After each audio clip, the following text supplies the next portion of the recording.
Racikan Berita 1. Assalamualaikum warahmatullahi wabarakatuh. Salam. Salam akal sehat. Salam.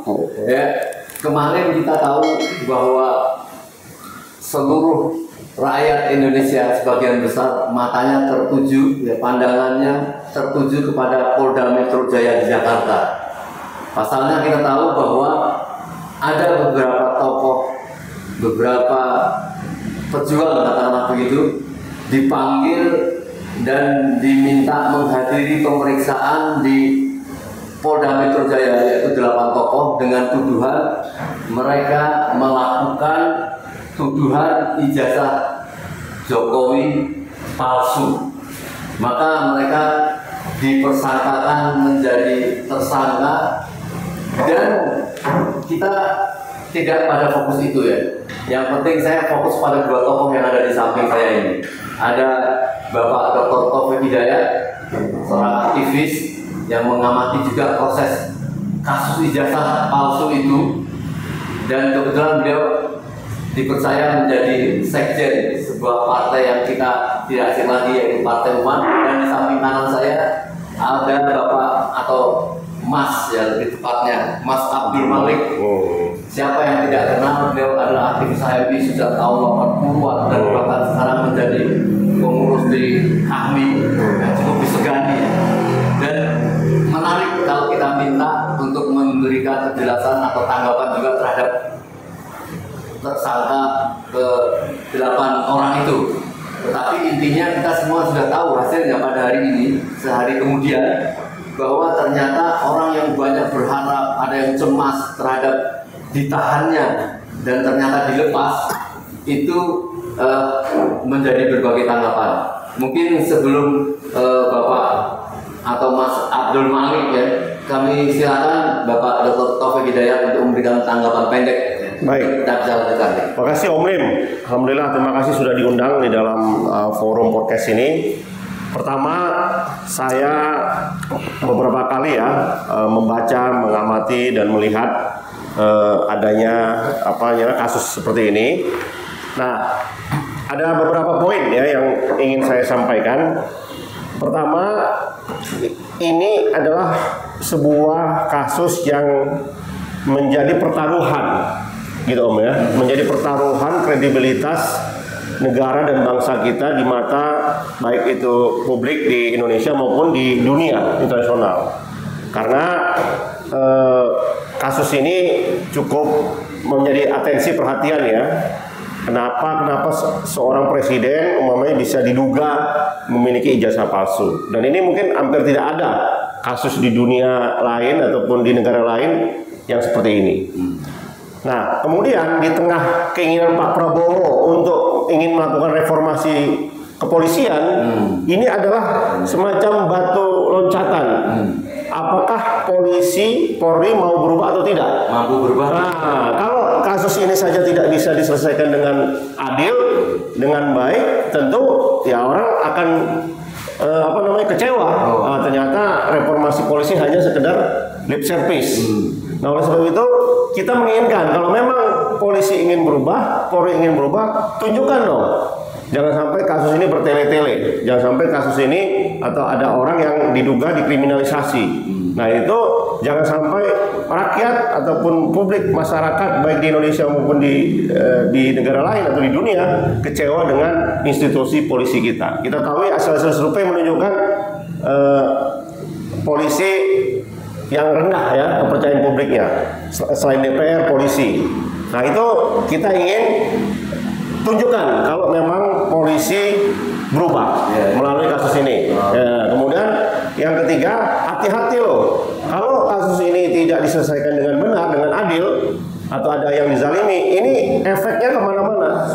Contohnya secara investasi, dunia itu tidak mau melihat sebuah negara yang hukumnya tidak ditegakkan seadil-adilnya.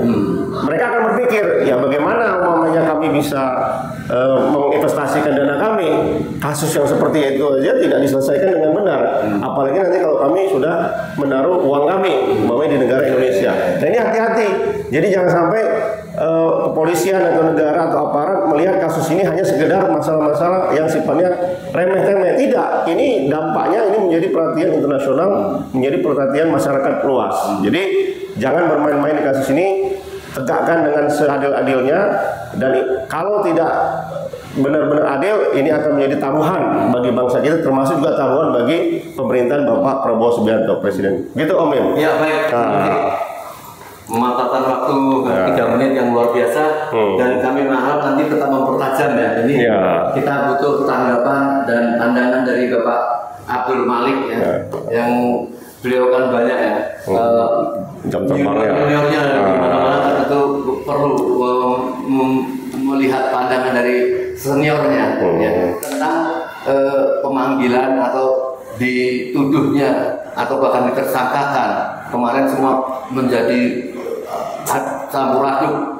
Ada orang yang mengharap dia langsung ditahan, tetapi ternyata banyak pendukung-pendukung ini yang bersorak-sorai. Ternyata alhamdulillah Polri pada saat ini nampaknya tidak semena-mena ditekan oleh sebuah kekuasaan langsung menangkap, mungkin seperti itu.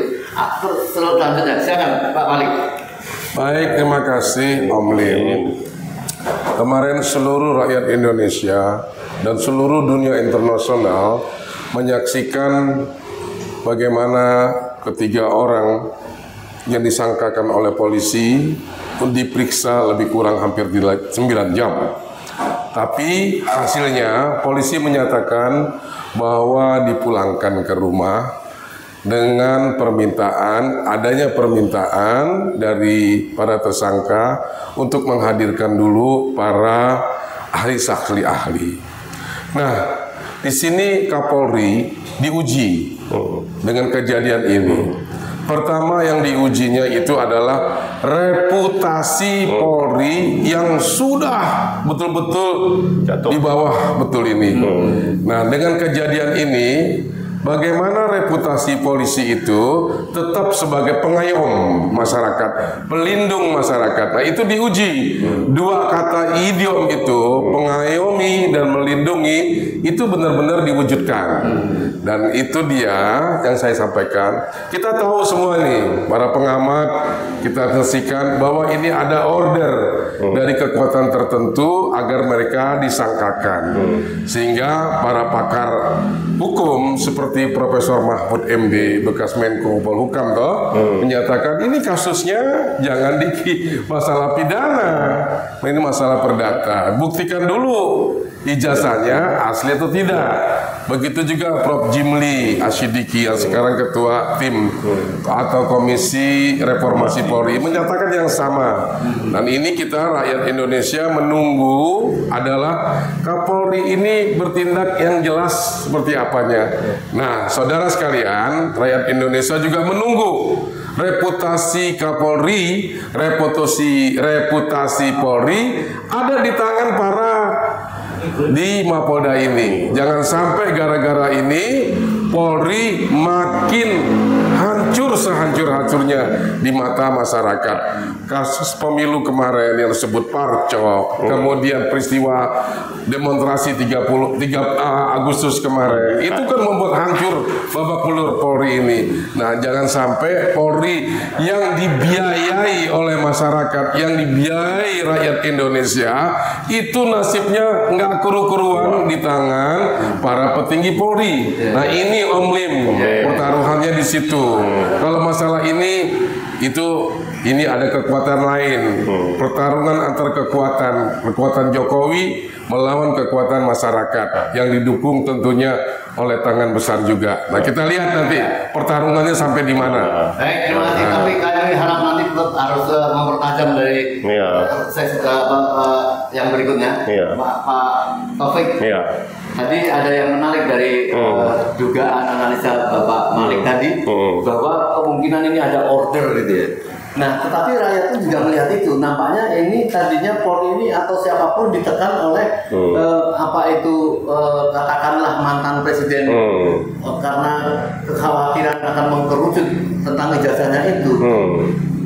Kemungkinan menekan untuk memanggil itu juga masyarakat, kan tidak baik juga tanpa bukti gitu. Tetapi yang nampak, mengapa mereka itu lantas lantas meminta untuk langsung tersangkakan dan bahkan ditahan misalnya. Tetapi namanya tidak ada kekhawatiran para terdakwa itu karena dia melihat bahwa beberapa penegakan hukum yang tidak lanjut di Indonesia ini termasuk orang yang sudah ingkrah tidak ditahan, orang yang sudah diduga juga tidak ditahan.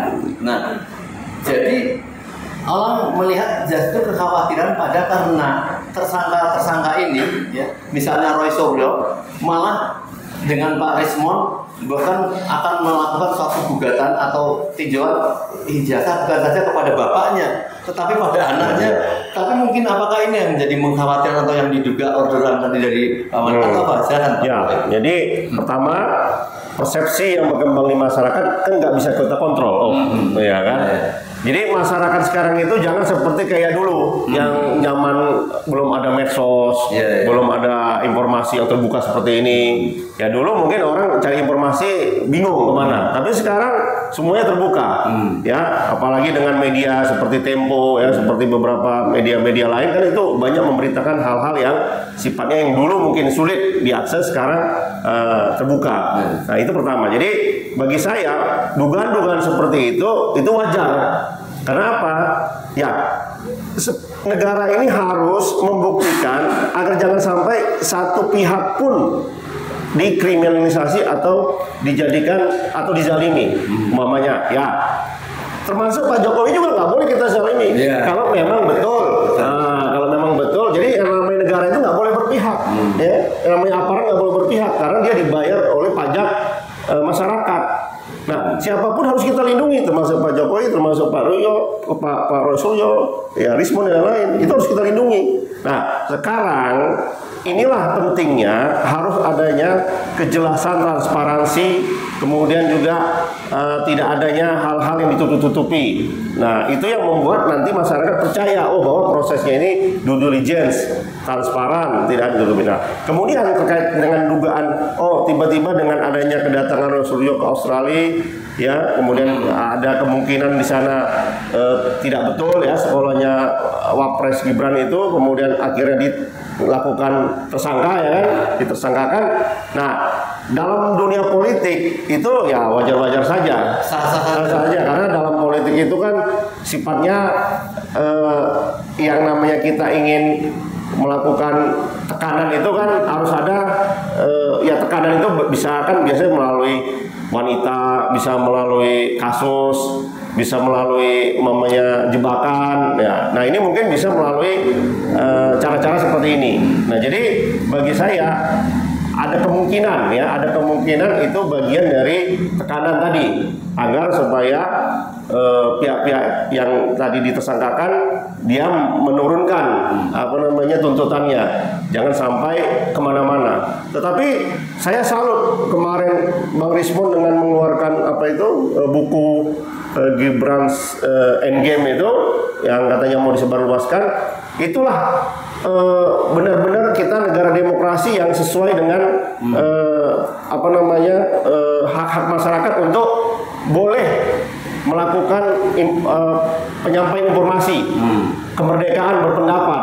Jadi kalau mamanya Pak Rismond dia ingin membuktikan bahwa ternyata Gibran bermasalah, diduga bermasalah, ya, di masalah SMA dan S1-nya, itu sah-sah saja, karena kita negara demokrasi. Jadi maksud saya, ayo kita semuanya kalau memang ingin negara kita itu maju, hal-hal begini kita biasakan gitu loh. Jangan mamanya kalau ada hal begini kemudian sedikit-sedikit ditersangkakan, sedikit-sedikit kemudian dikriminalisasi. Nah, kalau terus begini nggak akan maju negara kita, Om. Baik. Investor akan kabur. Saya nanti ada closing statement yang menukik, ya, tentang apa akibat dari kemudian melakukan katakanlah seenaknya, ya, mengkriminalisasikan orang. Rakyat sekarang dan tidak menuntut gitu, ya. Nah, mungkin sebelum ke Taufik, dari Pak Malik dan sekaligus closing statement atas dugaan, ya. Bagaimana Pak Malik ini rakyat tidak mau begitu saja ditersangkakan, buat gaduh, kemudian dibiarkan begitu saja. Banyak orang ingin menuntut dan bahkan menuntut pada hal-hal yang lain, yaitu Pak Jokowi dan adili Gibran, Pak Zulkifli dan sebagainya. Karena itu apalagi ada berhasil mereka menekan aparat untuk melakukan pemanggilan-pemanggilan itu. Apa yang ingin disampaikan Pak Malik secara closing statement sekali tentang sikap rakyat terhadap ini? Pertama, masalah ini kan ijazah Jokowi yang disebut entah palsu, entah asli, itu kan sudah lama sejak Jokowi menjadi presiden sampai hari ini. Setelah setahun tidak menjabat lagi. Kenapa berlarut-larut? Sederhana saja sebenarnya. Masalah ini akan selesai bila Pak Jokowi menyampaikan, ini loh ijazah saya. Misalkan saya dituduh nggak punya ijazah asli, saya gampang aja. Tuh sekolah saya dari SD di sana, SMP di sana, kuliah di sana, udah selesai. Sehingga masyarakat itu nggak dirugikan. Ini masyarakat benar-benar dirugikan oleh kondisi seperti gini. Pikirannya jadi ngaco ke sana ke sini, Polri juga dijadikan alat, kan kasihan. Polri ini adalah aset nasional, aset bangsa Indonesia. Jangan dijadikan alat yang menimbulkan kesan bahwa Polri ini berpihak kepada suatu orang atau pada pihak yang lain yang dianggap nggak baik atau tidak benar. Apa polisi, maka saat ini adalah benarkan reputasinya, perbaiki reputasinya dengan menunjukkan bahwa bersikap proporsional, adil. Nah, itu ditunjukkan dengan tagline Jokowi, tagline-nya Polri, yaitu melindungi dan mengayomi. Satu lagi yang saya ingin tegaskan sebagai closing statement, masalah ini akan close jika Pak Jokowi yang dituduh ijazahnya dianggap nggak memenuhi syarat, menunjukkan saja ini ijazah saya, selesai dunia. Itu pahala Pak Jokowi, mumpung di bulan November ini, itu bisa dianggap pahlawan ijazah. Nah, itu dia. Baik, sebelum closing yang lain, satu hal Pak Malik yang harus kita berani sedikit memberikan gambaran, karena banyak rakyat yang mengatakan bahwa ini persoalannya memang ada pada Pak Jokowi, tapi yang kedua persoalannya juga selesai ada pada presiden. Kalau presiden melakukan sesuatu, mengatakan atau seperti apa, sebenarnya juga selesai. Tapi nampaknya presiden tidak berani lebih lanjut memihak ke sana sini. Apakah memang sudah tepat Pak Presiden seperti itu atau akan berakhir seperti apa? Kalau menurut hemat saya, Presiden Prabowo Subianto itu jangan dibebankan kasus yang remeh-temeh ini. Saya anggap ini kasus remeh-temeh, gitu kan ya. Pak Mursalim dituduh nggak punya ijazah yang benar, gitu kan ya. Pak Mursalim sebenarnya, nih rakyat Indonesia ini ijazah saya. Kan selesai. Nah, ini kenapa harus berlarut-larut? Ini menimbulkan pertanyaan kenapa harus berlarut-larut, dan itu mencemarkan bangsa Indonesia. Bangsa Indonesia ini orangnya baik-baik dan pintar-pintar. Presiden pertama Insinyur Soekarno, presiden kedua Jenderal Soeharto, presiden ketiga Profesor B.J. Habibie, presiden keempat Gus Dur itu ulama, sekolahnya di Irak, di Mesir. Yang kelima adalah Megawati. Keenam Jenderal SBY, orang-orang baik semua, jelas ijazah dan sebagainya. Presiden ketujuh Jokowi dipertanyakan seperti ini memalukan bagi bangsa Indonesia. Saya malu sebagai warga negara Indonesia kalau ditanya oleh orang-orang asing, gitu kan ya. Nah, sekarang presiden yang ke-8 itu juga jelas sekolahnya SMA dulu di luar negeri, masuk tentara, akabri, sekarang di jenderal segala macam, kan jelas. Yang jelas ada meragukan. Nah, ini masyarakat meragukan kan, yang bikin meragukan sendiri itu adalah Pak Jokowi. Kalau Pak Jokowi tidak ingin diragukan oleh masyarakat, tunjukkan saja, selesai. It's close, gitu kan. Dan Pak Jokowi akan menyenangkan rakyat Indonesia. Begitu selesai. Baik, terima kasih Pak Abdul Malik. Saya kira ini sedikit akan menjadi clear. Ya, kita tidak berpihak pada sama-sama, tapi berpihak pada kebenaran. Sebagaimana banyak masyarakat mengapa berani mengatakan bahwa ijazah dari Pak Jokowi itu adalah palsu, ya, dengan banyak penjelasan. Tetapi yang jadi masalah, banyak di sana juga yang mendukung ya dari katakanlah presiden. Tapi tidak, saya lihat dia berani mengatakan saya yakin ijazah Presiden Jokowi adalah palsu atau asli misalnya. Tidak ada yang berani mengatakan itu.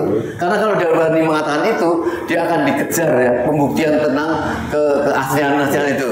Saya kira ini sudah hampir akhir yang diharapkan Presiden Prabowo bahwa selesailah persoalan ini. Tapi tidak boleh meminta para pejuang-pejuang itu untuk tidak mengotak-atik lagi persoalan ijazah. Tetap yang benar-benar, yang salah-salah. Baik, closing statement Pak Taufik Hidayat. Saya melanjutkan tadi dari Bang Malik, Mas Malik ya.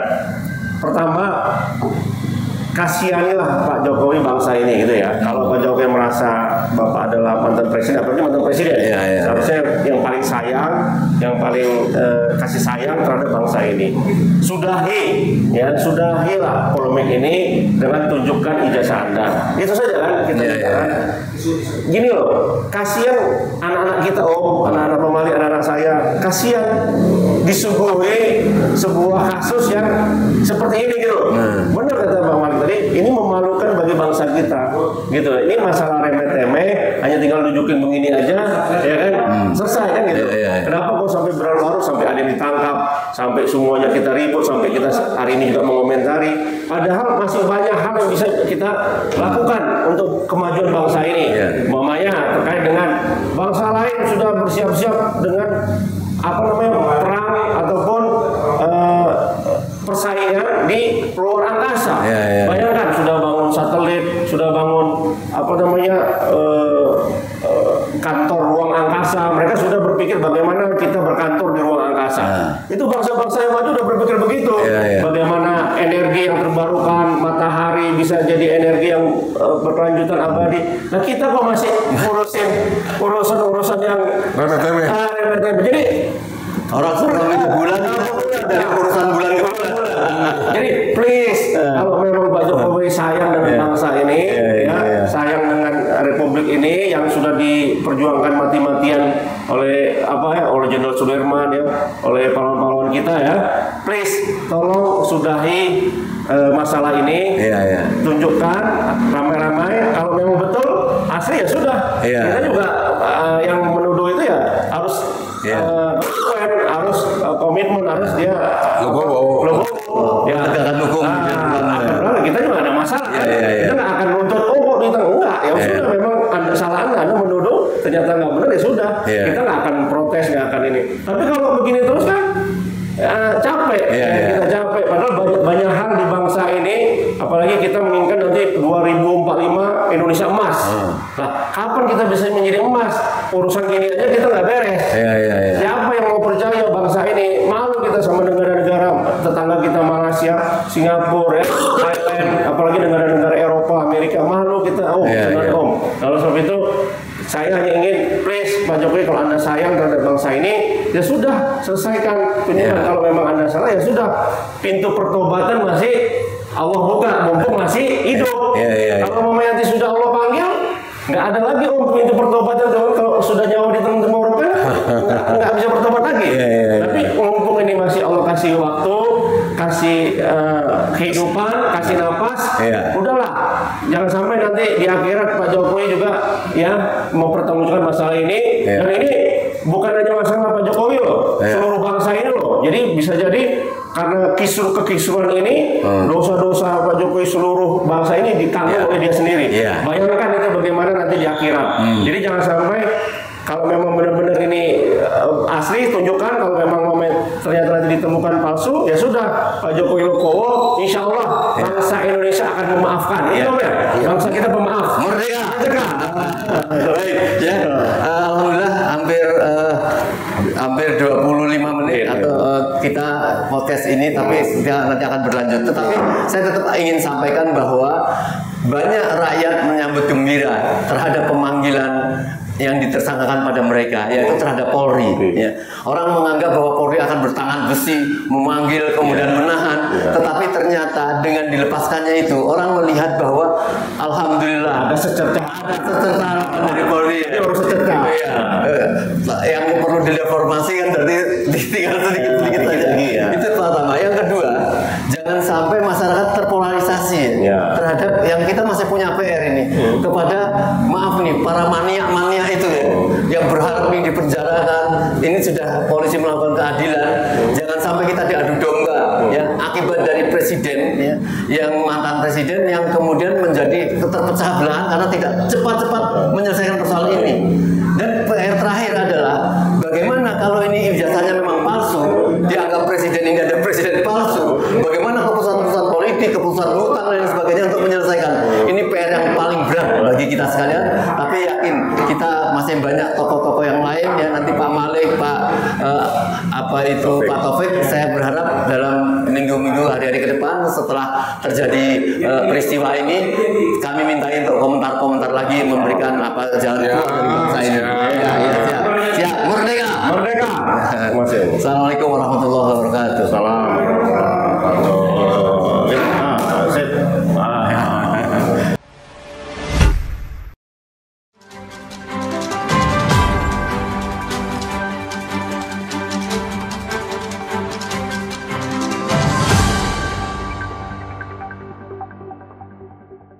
Racikan Berita 1